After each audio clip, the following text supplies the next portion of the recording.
जय श्री कृष्णा। राधे राधे देवी और सज्जनों, मैं हूं पंडित गोविंद शास्त्री ज्योतिषाचार्य, जन्म कुंडली विशेषज्ञ, भोपाल मध्य प्रदेश से।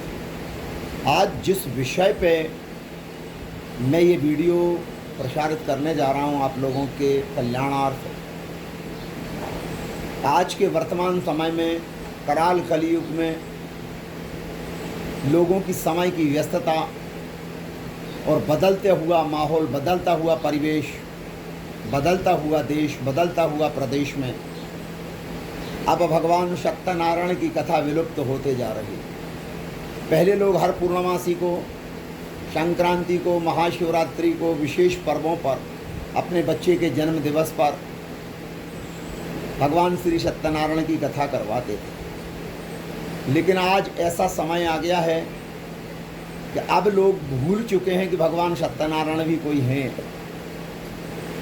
देवी और सज्जनों, मैं आपके स्मरण के लिए बता दूं कि याददाश्त आपकी ताज़ा करवा दूं कि आज से 10-20 वर्ष पहले भी लोग हर पूर्णमासी को अपने घर पर, गौशाला में, पवित्र नदी के तट पर, किसी तीर्थ स्थान में सत्यनारायण भगवान की कथा करवाते थे। अब तो बिरले लोग ही अमास पूर्णिमा के दिन नर्मदा के किनारे हम देखते हैं ब्राह्मण देवता वहाँ कथा करने के लिए अपना विधान लगा के रखते हैं।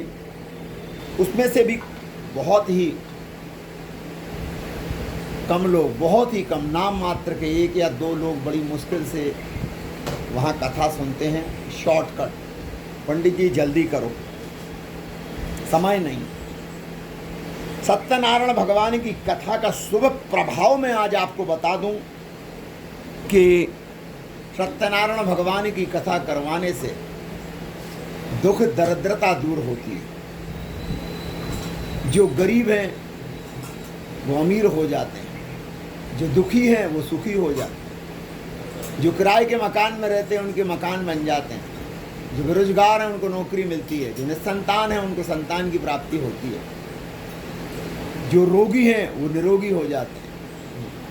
संसार के समस्त भौतिक सुखों की प्राप्ति होकर अंत में ऐसा प्राणी भगवान विष्णु के लोक को चला जाता है। इसलिए सत्यनारायण भगवान की कथा हो सके तो सभी भारत के हिंदू, भारत के संपूर्ण जनमानस से अनुरोध करूंगा कि हर पूर्णमासी को आप अपने घर में कथा करवाओ।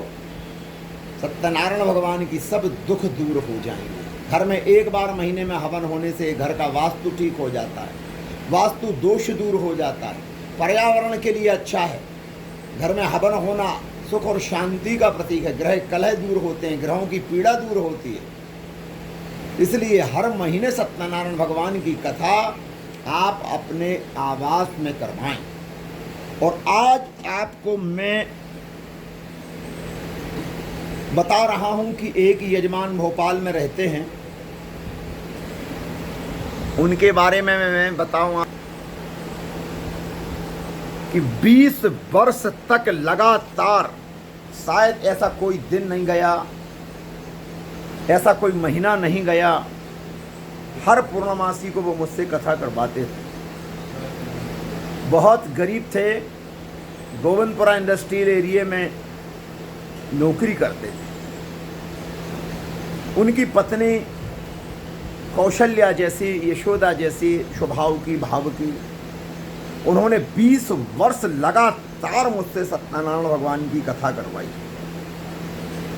परिवर्तन क्या हुआ उनके जीवन का वाक्य आपको सुना दूं, कि उनका नाम लेना मैं यहाँ उचित नहीं समझ पा रहा हूँ। आप कहेंगे तो मैं उनसे मुलाकात जरूर करवा सकता हूँ आपकी। आप बताना कमेंट बॉक्स में, अगर आप मिलना चाहते हो तो उनका वैभव विस्तार अब आपको बताऊंगा कि वो क्या थे और क्या हो गए। बंधुओं, वो इंडस्ट्रियल एरिया में नौकरी करते थे। उसके बाद में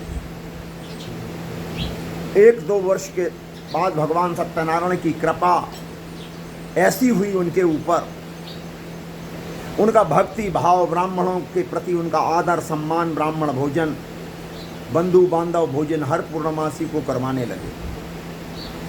धीरे धीरे उनके बच्चे पहले छोटे थे फिर बड़े हो, अब वो ठेकेदारी का काम करने लगे और ठेकेदारी का काम करके उनको इतना फलीभूत हुआ, भगवान सत्यनारायण ने इतना धन उनको दिया कि आज भोपाल महानगर में उनके 5 मकान है कम से कम। मकान नहीं, अगर हम उसको कोठी भी कहें तो कोई अतिशयोक्ति तो नहीं हो। जमीन जायदाद से संपन्न, बेटे की शादी हो गई, छोटे बेटे की शादी हो गई, बेटी की शादी हो गई, और फिर उन्होंने एक मंदिर बनवाया भगवान का, उसकी प्राण प्रतिष्ठा भी हमने की।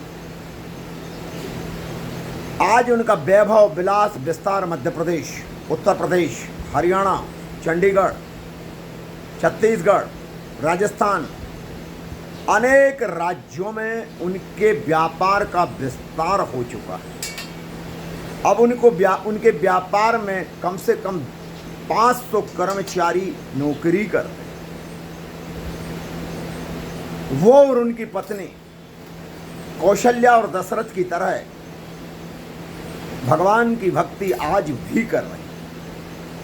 अब उनके पास समय ना होने की वजह से अब वो सत्यनारायण की कथा हर पूर्णमासी को तो नहीं करा पाते, लेकिन वो 2-4 महीने में ज़रूर करवाते हैं। मैं उपलब्ध रहता हूँ तो मुझे बुलाते हैं, और अगर मैं प्रवास पर हूँ भोपाल से बाहर तो हमारे सहयोगी ब्राह्मण देवता वहाँ पहुँचते हैं और सत्यनारायण भगवान की कथा करवाते हैं। तो शायद आप मेरी बात को समझ गए होंगे कि अगर आप अपने जीवन में सुख और समृद्धि चाहते हैं तो श्री सत्यनारायण भगवान कथा जरूर करवाएं। हम तो श्री सत्यनारायण भगवान की कथा को भी संपूर्ण वैभव विस्तार के साथ करते हैं, और आप देखते हैं कि हम सत्यनारायण भगवान की कथा में भी इस प्रकार का विधान लगाते हैं। गणपति, गौरी, गणेश, षोडश मातृका, वरुण कलश, सप्तग्रस्त मातृका, सर्वतो भद्रमंडल आदि इत्यादि नवग्रह देवता, और भगवान शंकर को भी विराजित करते हैं। संपूर्ण वैदिक विधान से हम सत्यनारायण भगवान की कथा करते हैं। सत्यनारायण की कथा के साथ साथ सत्संग भी हो जाता है। केवल लीलावती और कलावती की कथा नहीं है, ये स्कंद पुराण की कथा, स्कंद पुराण के रेवा खंड की कथा। इस कथा को सुनने के बाद व्यक्ति को मोक्ष मिल जाता है, माँ के गर्भ में नहीं आना पड़ता, संसार के समस्त भोगों को भोग कर व्यक्ति वैकुंठ में पहुंच जाता है, भगवान के चरणों की सेवा मिलती है। इसलिए सत्यनारायण भगवान की कथा हर मनुष्य को करवाना चाहिए। बोलिए सत्यनारायण भगवान की जय।